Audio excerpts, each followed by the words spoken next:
everyone, Midnight Muse is here. I'm actually shooting twice in one day, which is very unusual for me. I will not be posting this today as I already posted a video earlier that was a makeup related video. So I thought while I had a few minutes that I would do a second video. Sorry, I know I'm wearing my glasses so you can kind of see the lights kind of hitting the lenses. I'm trying to avoid that.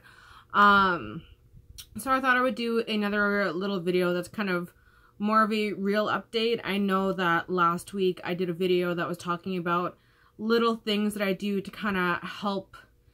Why is my camera doing that? But anyways, I had a little video that where I talked about little things that I do just to kind of like help make my mental health a little bit easier. Things that I do to help myself, to keep myself more stable. And it was extremely rambling. It really didn't get any views at all, which isn't helpful. And it's probably because I am prone to going off on tangents.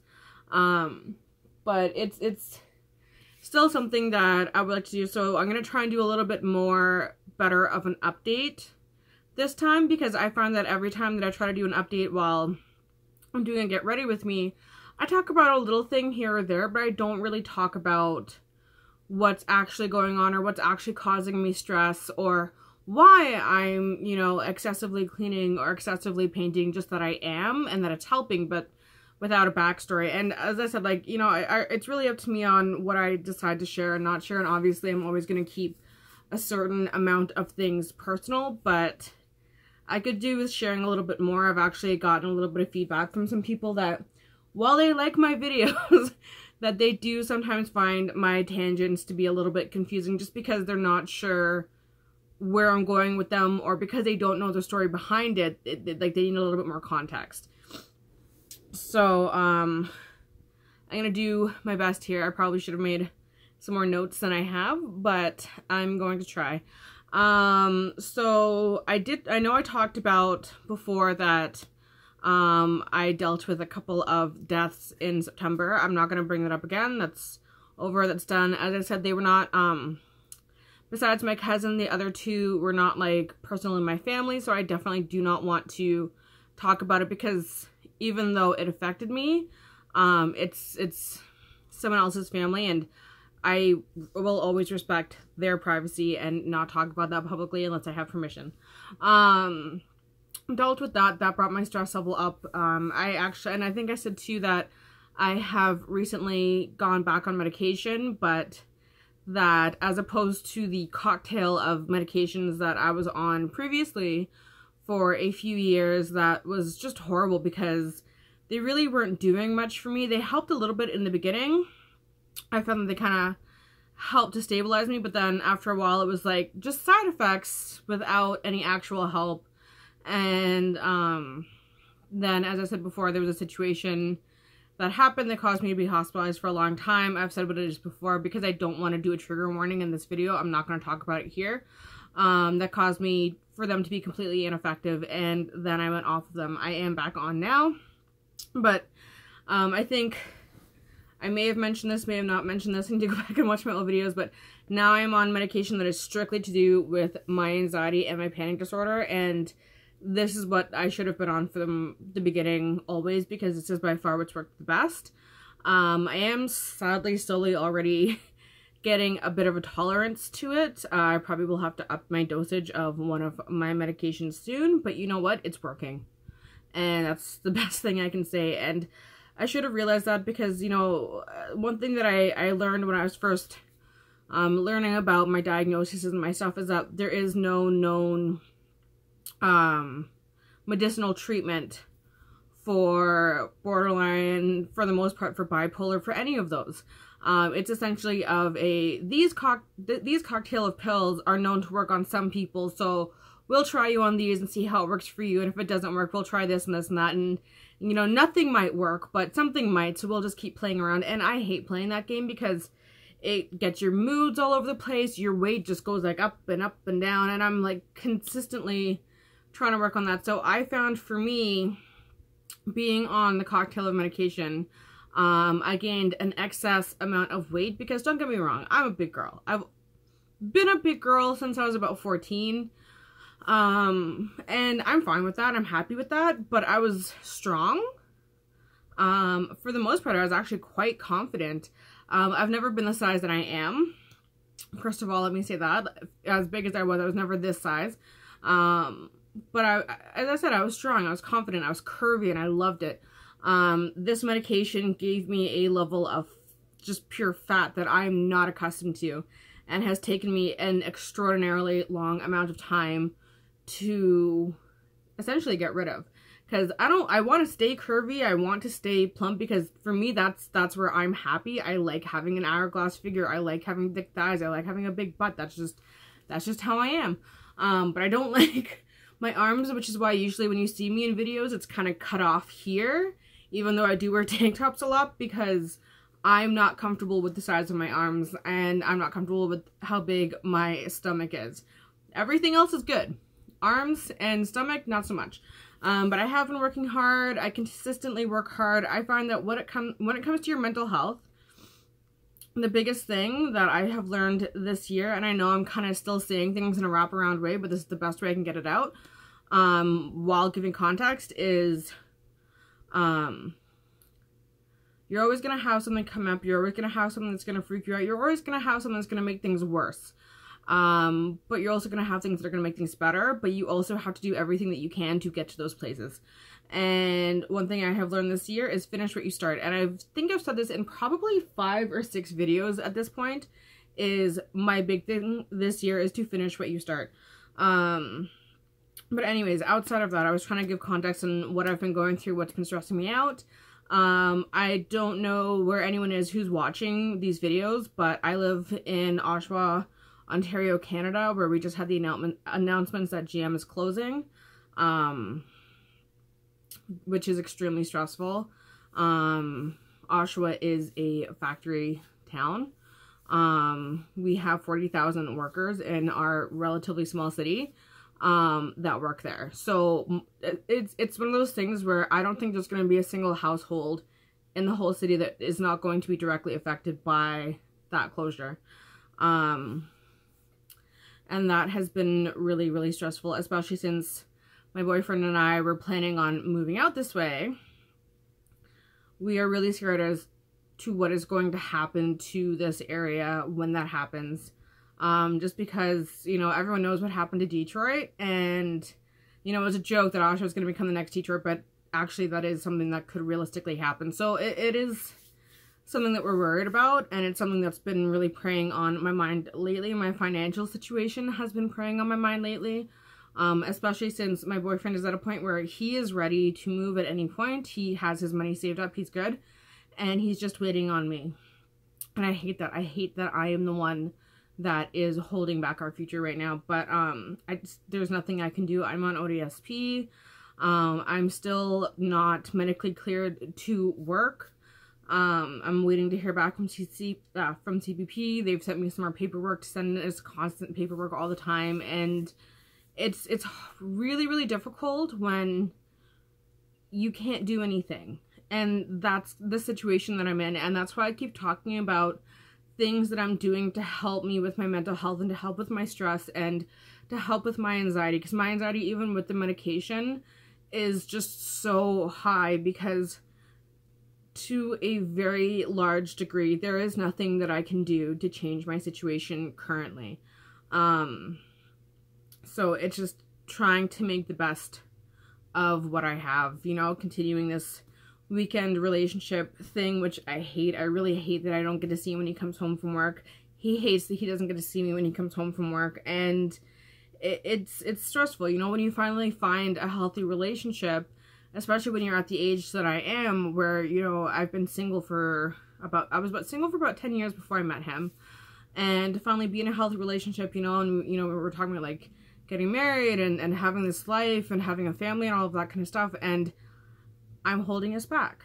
And I mean, if you were to talk to him, he would never say that. He'd never say that. He never would. He would be like, no, it's just, you know, we're taking things slow, we're doing what we have to. But to me, that's all I see. All I see is I am holding us back because I can't do the things that I would usually be able to do, because I got hospitalized because I took things too far, and now I have to pay the consequences for those actions, and that is what I'm doing.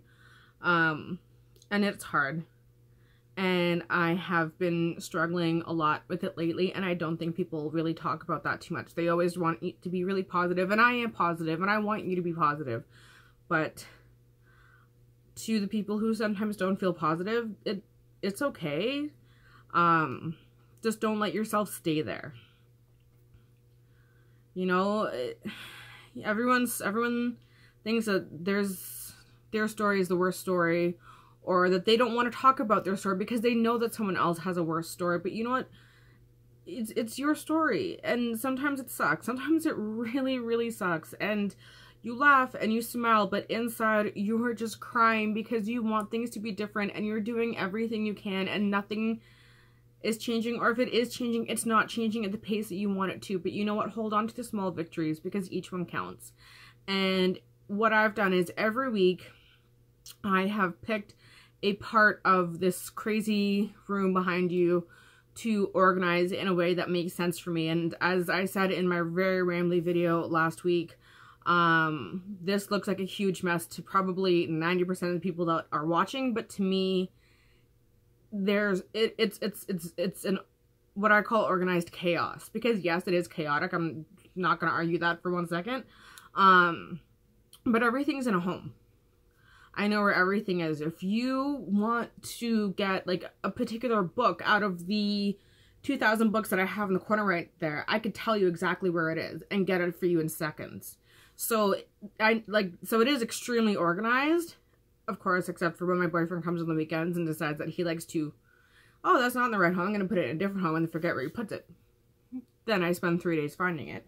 But usually by Friday I have everything back to how I like it and organized. And I actually have just decided this week to give him his own space. So that black cabinet there, he now has some room in for his own stuff, so that he can stop leaving bags of things around my room and actually put things away, because he has OCD, and I hope that that will actually make him feel a lot more comfortable when he stays here, because I know that my chaos is not his chaos, and that it's difficult for him, though in the same way his chaos is not my chaos, and it's difficult for me in his space, because for all of his OCD and he has everything exactly in its home, his room is actually not too far from mine. Mine has more in it, but his is also extremely packed and has like little figures and like little spots everywhere, but they're all in his spots where he has them in the same way that I do it. And I think it's so funny that he bugs me for like my Halloween town and all my little things so much, but it's like, buddy, you do the exact same thing. So, and actually that's something that I think I'm really looking forward to when we have our own space, is how we each figure out and how we combine our things and put them all together. I'm really looking forward to that, and hopefully by that point I'll have an actual proper camera that I can like set up and like walk around with and show you guys things, so you're not always catching like one still of like my room in whatever direction I can get my camera to sit in, which keeps trying to autofocus right now, so I'm sorry for the constant glitching. There's really nothing I can do with that. Actually, weirdly enough, I think it's the glasses, because the glasses keep hitting off the light, so it makes it keep having to autofocus every time they move. But yeah, it is. But I don't know, like I said, I had extra time. I wanted to make a video. I wanted to make a slightly more concise video, say exactly what's been going on a little bit more, to kind of get you to understand why I keep going on about mental health. So I was doing great. I have to help my mental health. These are things, tips and tricks that I have to help me with things. Just gonna have some coffee. And yes, I know I just said that I'm broke and I'm drinking a Starbucks coffee, and that sounds like an oxymoron, but this was free. My family go there all the time, and my mom has been really, really sweet and collecting, because it's Christmas time. So at Christmas time at Starbucks, I don't know if you know this, but if you order a Christmas drink, they give you a sticker, and if you order 5, you get a free one. So this is a free one. So this is my treat to myself, because I did exposure therapy today, and I actually did something that I have not done, that I don't think, actually straight up, that I haven't done since I've been out of the hospital, which is go to the grocery store by myself.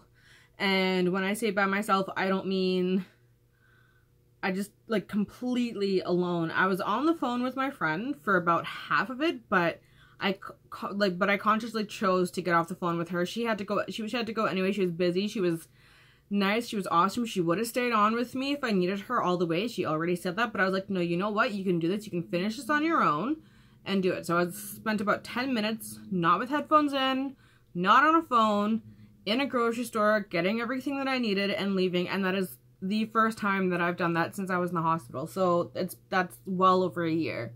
And it sounds like nothing because everyone goes grocery shopping every day, but I can't because I panic really bad. And I did it. And it was hard and I shook, but I got through it and I made a point of doing it. And I'm very proud of myself, which is why I chose to get my free Starbucks today. And that's when I say, you know, enjoy your small victories. And that's what I mean by that, because for some people that is a victory. For some people like me, that's a huge victory. Not even a small victory. That's a huge victory, going to a grocery store by myself.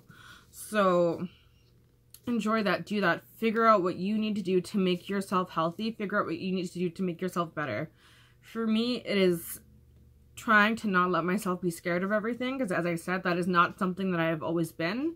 That is definitely something that I developed in the hospital. I developed agoraphobia really badly, which is the worst thing, and I feel so horrible for people that have had this for years. I feel so horrible for people who can't even leave their house, because it's such, there's no explaining just that paralyzing fear. It's horrible.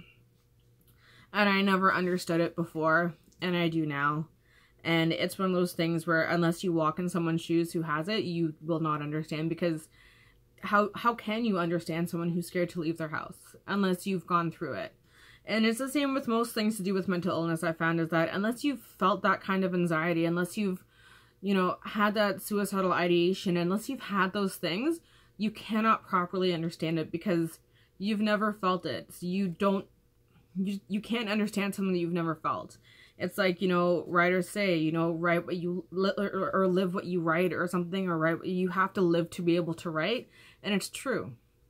And the reason why is because there's a lack of understanding that you get from not living and from not feeling and from not experiencing. And what is it? I was talking to my mom, actually, I think it was the other day, about something really interesting about me and an old friend of mine. We're no longer friends. And actually, I think it's because of our reaction to death that ultimately is what ended our friendship, because it wasn't that we didn't, you know, have love for each other. I will always love her very, very much. She was always a very close friend to me, but we lived our lives so differently. She is someone that needs to have everything planned down to the moment, you know.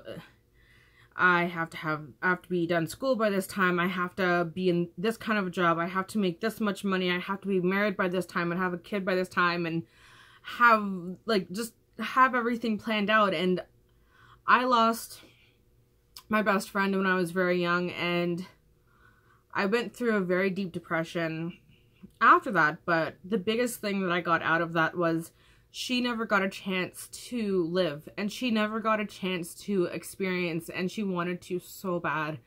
And I was not going to miss out on anything, because if I wasn't living for me, at least I had to live for her. And that's not necessarily healthy.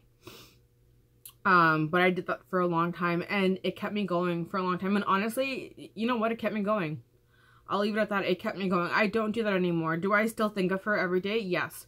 When I am experiencing something new that she would have never been able to experience, do I think of her? Yes.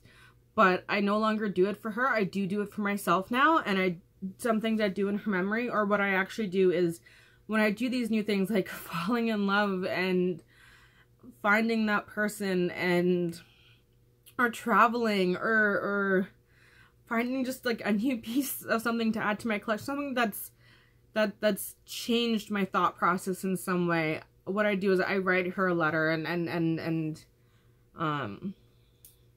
that's my way of talking to her. But I don't know, I'm going off on a tangent, and I'm getting really confused again, and I'm getting really emotional, which is why I think I'm kind of going in all different directions. When I get emotional, my brain stops working properly and starts scattering. But update on how I am. I'm not doing great. I'm stressed. I have real reasons to be stressed, but I am working on them. I am trying my best, and I'm making improvements every day. Anyways, I love you guys. I will try and post this on the weekend, if not early next week. Hope you are having a great day wherever you are, whatever you're doing. Thank you so much for watching. All right, bye.